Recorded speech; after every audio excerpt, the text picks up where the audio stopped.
अस्सलामु अलैकुम रहमतुल्लाहि ताला व बरकातुहू।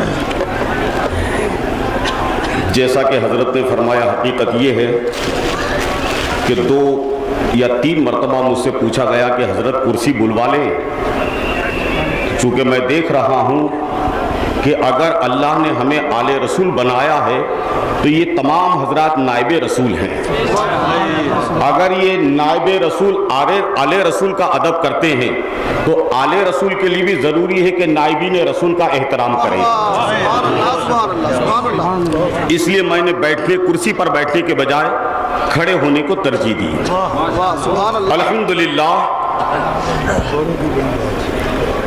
अल्हम्दुलिल्लाहि नहमदुहु व नस्तईनुहु व नस्तगफिरुहु व नुमिनु बिही व नतवक्कलु अलैहि व नऊज़ु बिल्लाहि मिन शुरूरि अनफुसिना व मिन सय्यिआति अमालिना मय यहदिहिल्लाह फला मुदिल्ल लहु व मय युद्लिलहु फला हादिय लहु व नशहदु अल्ला इलाहा इल्लल्लाहु वहदहु ला शरीका लहु व अशहदु अन्ना सय्यदीना व मौलाना मुहम्मदन अब्दुहु व रसूलुहु अरसलहुल्लाहु तबारक व तआला बिल हक़्क़ि बशीरन व नज़ीरा।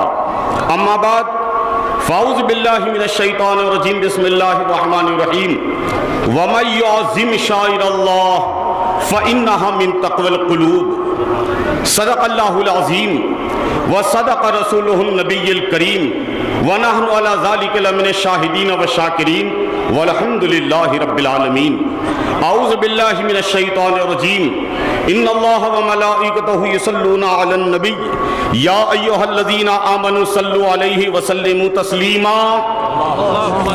अल्लाहुम्मा सल्लि व सल्लिम व बारिक अला सय्यदीना व मौलाना मुहम्मद व अला आलि सय्यदीना व मौलाना मुहम्मद व बारिक व सल्लिम सलातन दाइमन अब्दल कसीरन वल्हम्दुलिल्लाहि रब्बिल आलमीन। तमाम उलमा मेरी नज़र में आला हजरत की फौज के सिपाही हैं। तवज्जो चाहूँगा कि या रसूल अल्लाह, नक्शा तेरा दिलकश है, सूरत तेरी प्यारी है। या रसूल अल्लाह, नक्शा तेरा दिलकश है, सूरत तेरी प्यारी है। आका, जिसने भी तुझे देखा 100 जान से वारी है। जिसने भी तुझे देखा 100 जान से वारी है। और ये अकीदा अगले शेर में जो पेश कर रहा हूँ, मुझ अकेले रफ़ीक आलम हुसैनी का नहीं, रूए ज़मीन के हर मोमिन का ये अकीदा है। और ये बात पूरी कॉन्फिडेंस से इसलिए कह रहा हूँ कि कश्मीर से कन्याकुमारी तक, पंजाब से नागालैंड, त्रिपुरा, मिजोरम तक, पूरा भारत के अलावा दुनिया के तकरीबन 38 मुल्कों में मेरा आना जाना है। एशिया से अफ्रीका, यूरोप और अमेरिका तक हजारों नहीं, लाखों लोग टच में हैं। चूंकि हम खानकाही लोग हैं। मैं मौलाए कायनात की 47वीं पुश्त में हूँ। आका हुसैन पाक की 46वीं पुश्त में हूँ। इमाम मूसा काजिम की औलादों में मैं 42वीं पुश्त में हूँ। हमारा खानकाही जो रिवाज है कि आने वाले के सबसे पहले अकीदे को टटोला जाए, ये हमको बुजुर्गों ने सिखाया है कि पहले अकीदा देखा जाए। अगर अकीदा मुस्तफ़ा की चौखट से मिल रहा है तो उसे अपना बना लिया जाए। तो ये सबका अकीदा है कि या रसूल अल्लाह, क्या पेश करें आका, क्या चीज हमारी है। क्या पेश करें आका, क्या पेश करें आका, क्या चीज हमारी है। अजी, ये दिल भी तुम्हारा है, ये जान भी तुम्हारी है। ये दिल भी तुम्हारा है, ये जान भी तुम्हारी है। या रसूल अल्लाह, आका तेरे कदमों पर कुर्बान हुआ मैं भी। आका तेरे कदमों पर कुर्बान हुआ मैं भी कि नालैन का एक बोसा 100 सजदों पे भारी है। नालैन का एक बोसा 100 सजदों पे भारी है। उलमा की खास तवज्जो चाहूंगा कि या रसूल अल्लाह, मेरे आका, ये अक्ल के सौदागर इस राज को क्या जाने। ये अक्ल के सौदागर, ये अक्ल के सौदागर, ये अक्ल के सौदागर इस राज को क्या जाने। दीवाना तेरा लाखों होशियारों पे भारी है। दीवाना तेरा लाखों होशियारों पे भारी है। तेरे नाम पे मर जाना आका तेरे नाम पे मर जाना, तेरे नाम पे मिट जाना और तेरी याद में रो लेना, ये नमाज हमारी है। तेरी याद में रो लेना, ये नमाज हमारी है। एक मर्तबा दिल की गहराइयों से रसूल पाक की बारगाह में दरूद पाक पढ़ें, अल्लाहुम्मा सल्ले व सल्लिम व बारिक अला या हबीबी अलैहिस्सलातु वस्सलाम। जैसा कि इश्तिहार में आपने पढ़ा, हजरत किबला सूफी फारूक साहब, हजरत कारी महमूद साहब और किबला मुफ्ती फारूक साहब, ये हजरत तकरीबन 1.5-2 महीने से खानका कुतुब आलम जलालाबाद शरीफ से राबते में थे और चूंकि 16-17 को अजमेर मुक़द्दस में ज़ियारत थी तो हमने आसार पाक को इंदौर में रोक लिया था, जलालाबाद नहीं पहुंचाया ताकि यहाँ इत्मीनान से आ सके और यहाँ की मखलूक मुस्तफ़ा जान रहमत के आसार पाक की ज़ियारत का फैज़ हासिल कर सके। पूंछ के इस जलसे में आने वालों, जामे गौसिया अनवारुल उलूम के इस अजीम छत्र छाया में बैठने वालों,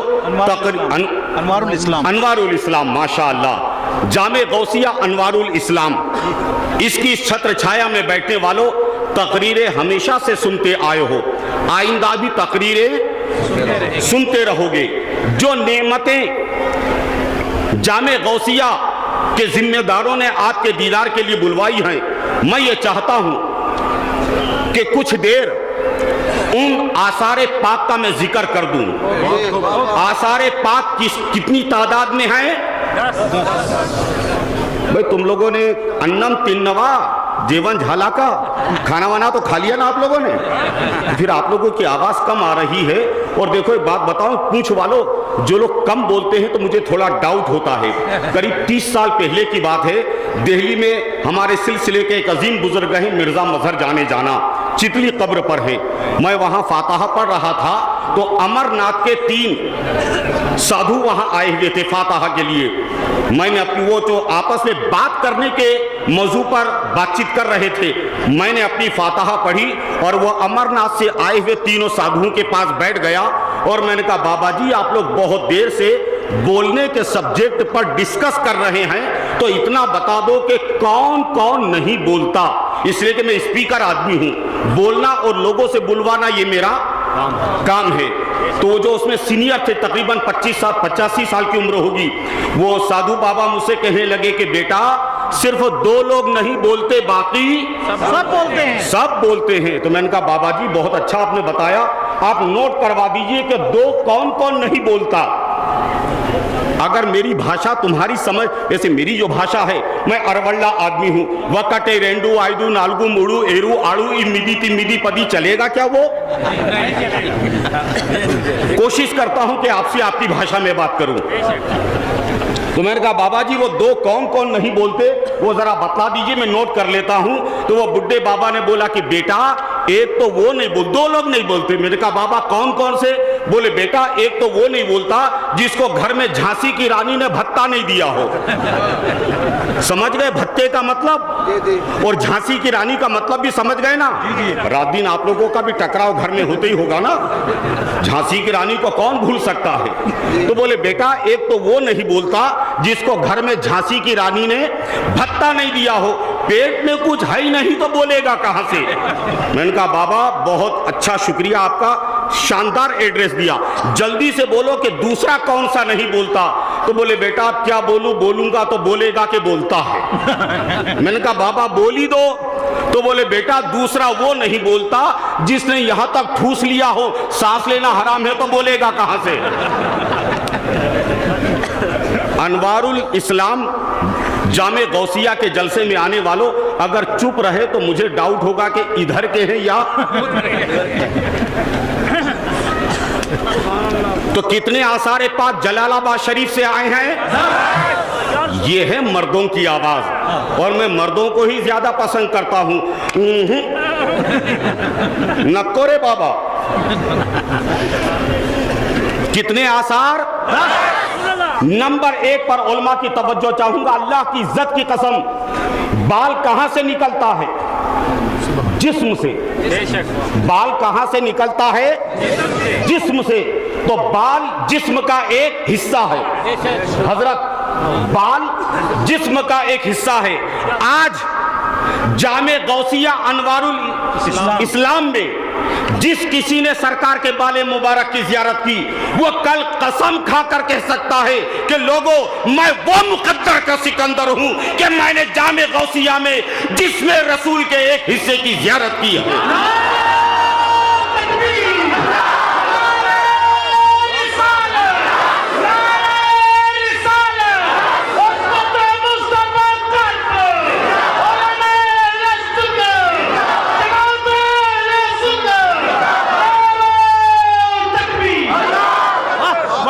और हुजूर बाला, अल्लाह की इज्जत की कसम, अगर बरोज़े हश्र कोई गरेबान पकड़कर पूछेगा तो रब की बारगाह में भी यही अल्फाज होंगे कि मेरे मुस्तफा के ये बाले मुबारक आज भी जिंदा हैं। हमेशा बाले मुबारक का साइज बढ़ता है और उसमें से शाखें, नबी जिंदा, नबी का बाल बाल जिंदा है। पूछ वालों, आज तुम जिंदा नबी के जिंदा बाले मुबारक की जियारत कर रहे हो। बहुत पुरानी बात बता रहा हूं, 1880 की बात, 1880 की बात बता रहा हूं। सैयदना सरकार ख्वाजा कुतुब आलम हुसैनी की बारगाह जलालाबाद शरीफ में ये बात आम है कि बाले मुबारक जिंदा है और साइज बढ़ता है। 1880 में लॉर्ड कर्जन ब्रिटिश कंपनी की तरफ से यह वायसराय थे। जब लॉर्ड कर्जन के कानों में ये बात आई कि यहाँ के लोगों का दावा है कि बाल का साइज खुद ब खुद बढ़ता है, जबकि मोहम्मद पैगंबर के जिस्म से इस बाल को टूटे हुए कितने सौ साल हो गए? 1400 साल, मगर आज तक बाल बढ़ता है। जिंदा आदमी के बाल बढ़ते हैं, हम तुम देखते हैं, मगर जिस्म से निकले हुए 14 सदियां गुजर गई, आज तक मोहम्मद की दाढ़ी का बाल बढ़ता है। लॉर्ड कर्जन वायसराय को इस बात पर यकीन नहीं आया तो अपनी पर्सनली सैलरी पर उसने 2 आदमियों को वॉच पर रखा, ये ख्याल करके कि शायद ये लोग पुराने बालों को निकालकर कोई बड़ा नया बाल लगा देते होंगे और मुसलमान चीटिंग कर रहे हैं। तो उसका ये सोचना उलमा गलत नहीं है। जो खुद चीटर होता है वो दूसरों को भी जी 1 साल तक मुसलसल वॉच करने के बाद उसके वॉचमैनों ने जब उसे रिपोर्ट दी कि बालों के साथ कोई छेड़खानी नहीं होती है और हकीकत में बाल बढ़ते हैं, तो लॉर्ड कर्जन वायसराय ने अपना नोट लिखा है कि अब मेरा यकीन हुआ है कि मोहम्मद जिंदा, मोहम्मद का बाल बाल जिंदा।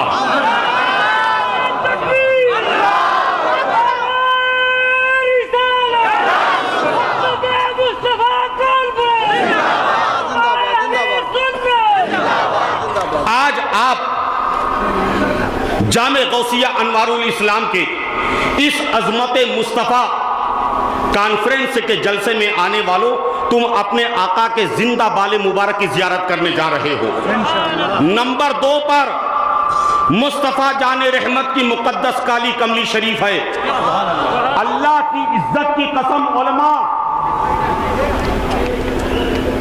सूरज की तपती धूप में जमीन पर आज भी काली कमली का साया नहीं पड़ता। मैंने तकरीबन आज से 45 साल पहले, मेरी जब 15-16 साल की उम्र थी, ख्वाजा दक्कन का नाम आपने सुना होगा, सरकार ख्वाजा बंदा नवाज गेसू दराज गुलबर्गा शरीफ, उनकी ही औलादों में मेरी माँ है। वहाँ के सज्जादा नशीन पर्दा फरमा गए सैयद मोहम्मद मोहम्मदुल हुसैनी बंदा नवाजी। मैंने कहा था हुजूर समझ में नहीं आता, जिसमें अनवर से ये बाल को जुदा हुए जमाना बीत गया, मगर अब तक ये जिसमें अनवर से एक कमली को टच हुए जमाना बीत गया, मगर आज तक इसका साया जमीन पर क्यों नहीं पड़ता?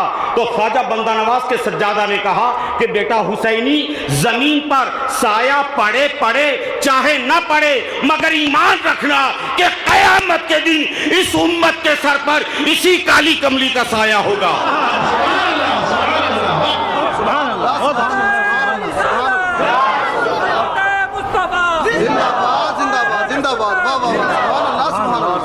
एक बात और बताऊं कमली पर ही, 1982 की बात बता रहा हूं। जिस जमाने में मैं जामिया अरबिया इस्लामिया नागपुर में पढ़ा करता था और उसी पीरियड में नागपुर मॉरिस कॉलेज से मैं एमए कर रहा था, तो केरला में ऑल इंडिया कॉन्फ्रेंस हुई थी। जामिया अरबिया में दावतनामा आया था, मुझे वहां से भेजा गया। हर मुकर्रिर को 35 मिनट का टाइम था। 3 दिन की कॉन्फ्रेंस थी। जबलपुर के थे मौलाना अब्दुल रज़ाक साहब, जो आला हजरत के खलीफा बुरहानुल मिल्लत जबलपुरी के वो मुरीद खलीफा थे। उन्होंने तकरीर की और उनको मौजू ही दिया था मुस्तफ़ा की काली कमली। उन्होंने अपनी तकरीर में कहा कि मुसलमानों गम न करो, कयामत के दिन हुजूर तुम सबको अपनी कमली में छुपा लेंगे। उनका टाइम खत्म हो गया, वो बैठ गए। अनाउंसर ने मुझे पुकारा, जैसे हजरत ने अभी मुझे पुकारा। मैं खड़ा हुआ तो किसी ने इतनी बड़ी चिट्ठी ला कर दी। चिट्ठी तो बोलते हैं ना यहाँ, कि कोई दूसरा लफ्ज बोलते हैं। चिट्ठी बड़ा होता है तो उसको चिट्ठा बोलते हैं, और जो बड़ा वो पहनता है ना उसको चड्डा बोलते हैं, और छोटी हो तो चड्डी। तो चड्डी नहीं, चड्डा नहीं, चिट्ठी, चिट्ठा नहीं। उसमें 2 लफ्ज लिखे थे। किसी साहब ने लिखे थे कि हुसैनी साहब, ये आपसे पहले मुकर्रिर ने कहा कि हुजूर क़यामत के दिन सारी उम्मत को अपनी कमली में छुपा लेंगे, तो ये बताइए कि हुजूर की कमली कितने हाथ चौड़ी थी, कितने हाथ लंबी थी, और ये छोटे से कपड़े में कितने लोगों को छुपाया जा सकता है। ये 1942 की बात 82 की बात बता रहा हूँ। यकीन जाने कुछ देर तक तो मैं चिट्ठी को पढ़कर पसीना पसीना हो गया। तालिब इल्मी का ज़माना था कि यार सवाल तो बड़ा अजब है। लिखा था कि 4 हाथ चौड़ी और 6 हाथ लंबी, इतनी लंबी चौड़ी कमली, और इसमें सारी उम्मत। तो चूंकि हमको जो सबक सिखाया है पूछ वालों कि जिसका खाओ उसी की, हमको नमक हरामी नहीं बताई जाती कि खाओ किसी का और ढोल किसी। हम भारतवासी हैं, भारत की बात करते हैं। हम हिंदुस्तानी हैं, हिंदुस्तान के गुण गाते हैं, और गुण आइंदा भी गाते रहेंगे। बहरहाल चूंकि हम खानकाही हैं, मैंने सरकार गरीब नवाज की बारगाह में मुतवज्जो हुआ। मैंने कहा माई बाप भारत के राजा तुम ही हो, सवाल कर डाला है मुझसे, अब क्या जवाब दूं? ये जवाब आप बताओ। लोगों, मुझे आलमे कैफ में महसूस हुआ कि गरीब नवाज मेरे रूबरू हैं। गरीब नवाज मुझसे कहते हैं कि बेटा हुसैनी, सवाल जो करने वाले ने किया है ना कि कितने हाथ चौड़ी है कमली, कितने हाथ लंबी है, और ये 4 बाई 6 के कपड़े में कितने लोग आ सकते हैं, ये सवाल करने वाले को तू बता दे कि मदीना जाकर पैगंबर की कमली को बाद में नापना, अजमेर आजा और मेरे कटोरे को देख ले। अजमेर आकर मेरे कासे को देख ले कि जब पृथ्वीराज ने अन्ना सागर पर पहरा लगा दिया, पानी बंद करवा दिया, तो मेरे एक कटोरे में 14 मील लंबा और 14 मील चौड़ा अन्ना सागर जब मोइनुद्दीन के कटोरे में आ सकता है, तो मुस्तफा की कमली में सारी उम्मत क्यों नहीं आ सकती?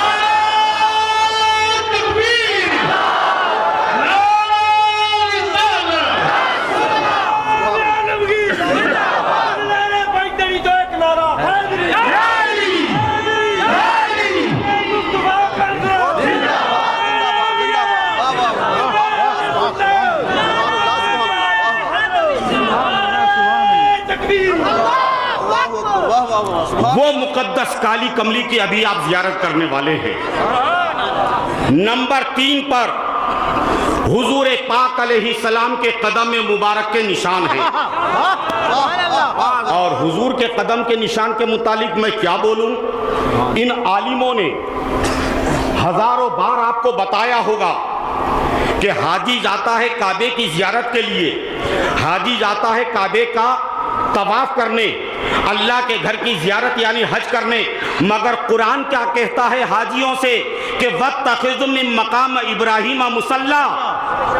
जब मैंने अपनी ज़िंदगी में 1982 में पहला सफ़र, अब तो 18 मरतबा मुझे बुलाया है मेरे आका ने, मगर पहली मरतबा जब पानी के जहाज़ से गया था तो मेरी दिल में तमन्ना थी कि काबे के करीब रब्बे काबा को सजदा करूं। तो मौलवी ने कहा मियाँ वहाँ बाद में, पहले यहाँ पर। मैंने कहा क्या होगा? कहा ये मकाम इब्राहिम है, 2 रकात यहाँ नमाज पढ़ ले। मैंने कहा इससे पढ़ने से क्या होगा? तो कहा मियाँ काबे का तवाफ कर, सब कुछ कर ले, हज कर ले, कबूल करे करे न करे वो मालिक है, उसकी मर्जी। मगर अगर निशाने कदम इब्राहिम पर, मकाम इब्राहिम पर अगर तूने 2 रकात नमाज पढ़ ली तो निशाने कदम इब्राहिम के सदक़े अल्लाह तेरे सारे हज को कबूल कर लेगा। और आप जानते हैं, आलिमों से सुना होगा आपने कि आज से तकरीबन 14,500 साल पहले, कितने साल पहले? 14,500। अरे यार इतने ढीले ढाले मत बोलो यार मेरे सुरा के। कश्मीरी लोग जब 5-5 किलोमीटर की पहाड़ी चढ़ के उतरते, उतर कर चढ़ते, चढ़ के उतरते, तो आवाज भी नहीं निकलती क्या? 14,500। कितने साल? हाँ, ये हुई ना। अब लग रहा है कि पहाड़ी लोगों के बीच में मैं बोल रहा हूँ, वरना हम तो ऐसे लोग हैं कि एक मंजिल से दूसरी मंजिल पर जाना होता है तो लिफ्ट से जाते हैं। तुम लोग जो है 2-2 हज़ार फीट पहाड़ी पर चढ़ते और उतरते हो। आइए जरा तशरीफ लाइए। बहुत शुक्रिया। माशाअल्लाह एक आलिम का और इजाफा हमारे स्टेज पर हुआ है। जब 14,500 साल पहले पैगंबर इब्राहिम अलैहिस्सलाम अल्लाह के हुक्म से काबा बना रहे थे, तो आपके 5 साल के बेटे हजरत इस्माइल पत्थर ला ला कर दे रहे थे और आप पत्थर पर पत्थर चढ़ाकर काबे की दीवारों को ऊंचा कर रहे थे। और जाहिर बात है कि जब जमीन पर खड़े होकर हाथ से ज्यादा ऊंची दीवार को उठाना होता है तो किसी ऊंची चीज पर खड़े होते हैं ना। जी जी। यहाँ की भाषा में क्या बोलते हैं हजरत उसको? पैड बांधकर सीढ़ी। हाँ, सीढ़ी, बैंकर, पैड जो भी बोलते हो, उस पर खड़े होकर दीवारों को बुलंद किया जाता है। मगर जहां अड्डा बोलते, अड्डा, चलिए अड्डा बोलते हैं। अच्छा हुआ कि हड्डा नहीं बोलते हैं, वरना डर जाता कि न जाने कितनों हड्डे तोड़ डाले हैं। बहरहाल तो वहां कोई झाड़ तो था नहीं, नीचे रेत, ऊपर आसमान। अल्लाह के पैगंबर ने 5 साल बेटे इस्माइल से कहा कि बेटा कोई पत्थर लेकर आ जा कि मैं पत्थर पर खड़े होकर काबे की दीवारों को ऊंचा कर सकूं। तो 5 साल बच्चे इस्माइल से जितना बड़ा उठा वो पत्थर लाया और बाप के कदमों में लाकर रख दिया। पैगंबर वो पत्थर पर खड़े होकर काबे की दीवारों को बुलंद करने लगे। मगर लोगों, मैं नहीं जानता कि मेरी और आपके दिल की कैफियत क्या है। मेरे पास कोई तराजू नहीं कि आपकी कैफियतों को मैं तोल सकूं, मगर इतना कहूंगा कि वो पत्थर बड़ा समझदार और नसीबे वाला था तो छोटा पत्थर, हर हाजी ने देखा है मकाम इब्राहिम के पत्थर को, मगर वो पत्थर इतना अक्लमंद था कि पैगंबर इब्राहिम को दीवार ऊपर करने के लिए जैसे जैसे जरूरत पड़ती वो पत्थर पैगंबर को लेकर ऊपर होता जाता और जब वो उतरना चाहते तो उनको लेकर। जब काबा मुकम्मल हो गया, काबे की तामीर, तो बाप ने आवाज दी पत्थर पर ऊपर ही खड़े खड़े कि बेटा इस्माइल, काबा मुकम्मल हो गया, बैतुल्लाह हो गया, एक आखिरी पत्थर मिज़ाब रहमत के पास रखना है। एक पत्थर और लिया। बाप ने बेटे से कहा कि बैतुल्लाह की तामीर हो गई, आखिरी पत्थर बाकी है जो मिज़ाब रहमत के पास रखना है, एक आखिरी पत्थर ला। बाप ने बेटे से कहा, बेटा पत्थर लाने गया। पत्थर ने भी सुना जिस पर पैगंबर खड़े थे कि काम हो गया। आखिरी पत्थर रखने के बाद अब इब्राहिम को मुझ पर दोबारा खड़े होने की जरूरत नहीं होगी। पत्थर ने रब से कहा कि अल्लाह, मुझ पर खड़े होकर तेरे खलील ने तेरा घर बनाया, अब ये आखिरी पत्थर रखकर जो उतर जाएगा तो फिर तेरे खलील को मेरी जरूरत नहीं होगी, मुझे उठाकर कहीं फेंक दिया जाएगा। ये दुनिया क्या जानेगी कि मैं ही वो हूं कि मुझ पर खड़े होकर तेरा घर बना है। पत्थर ने फरियाद की, मेरा रब अला कुल्ले शैइन कदीर है। जब पैगंबर उतरे हैं तो इब्राहिम के दोनों पांव के निशान हैं उस पत्थर पर आ गए। बेटे ने कहा, अब्बा ये पत्थर का क्या करें? तो बाप के जवाब देने से पहले जिब्राइल आ गया फरिश्ता, कहा खुदा के पैगंबर खलील, अब ये पत्थर को इधर उधर ना डालो, ये अब अल्लाह की निशानी है जिस पर तू खड़ा हुआ। ये पत्थर अल्लाह की निशानी है जिस पर तू खड़ा हुआ, और कुरान कहता है वत्तखिज़ू मिन मकाम इब्राहीम मुसल्ला। अब ये पत्थर को यही नस्ब कर दो। 1450 साल से वो पत्थर वहां है, और हर हाजी उस पत्थर के करीब नमाज भी पढ़ता है 2 रकात, और वहां जियारत भी करता है। मैंने पैगंबर इब्राहीम से जब मैं दमिश्क गया तो बाअदब उनकी मज़ार पाक पर पूछा कि खलीलुल्लाह, हम भी आपकी औलाद हैं, बताएं कि ये मकाम व मर्तबा कि जिस पत्थर पर आप पांव रख दे वो पत्थर इतना मुकद्दर वाला कि खुदा उसको अपनी निशानी कहे, तो ये मकाम आपको मिला कैसे? तो तुरबत इब्राहीम से आलम हाल में जवाब आया कि नादान हमारी औलाद होकर सवाल कर रहा है, अरे ये जो कुछ मुझे मिला आमीना के लाल के सदके मिला।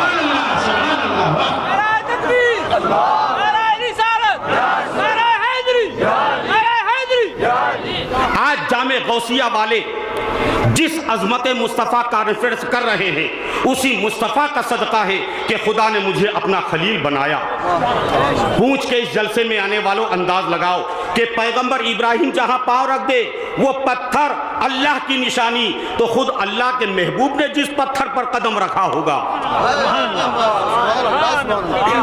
और इस पत्थर पर जिसकी आप ज़ियारत करेंगे ये वो पत्थर है कि मेराज की रात मुस्तफ़ा जाने रहमत का कदम जिस अर्श मुअल्ला पर पड़ा, वह अर्श पर पड़ने वाले कदम पाक इस पत्थर पर पड़े हैं, जिसकी आप ज़ियारत करने वाले हैं। नंबर 4 पर आप जो ज़ियारत करेंगे, मेरे से ज़्यादा ये हमारे मसलक के आला हजरत ने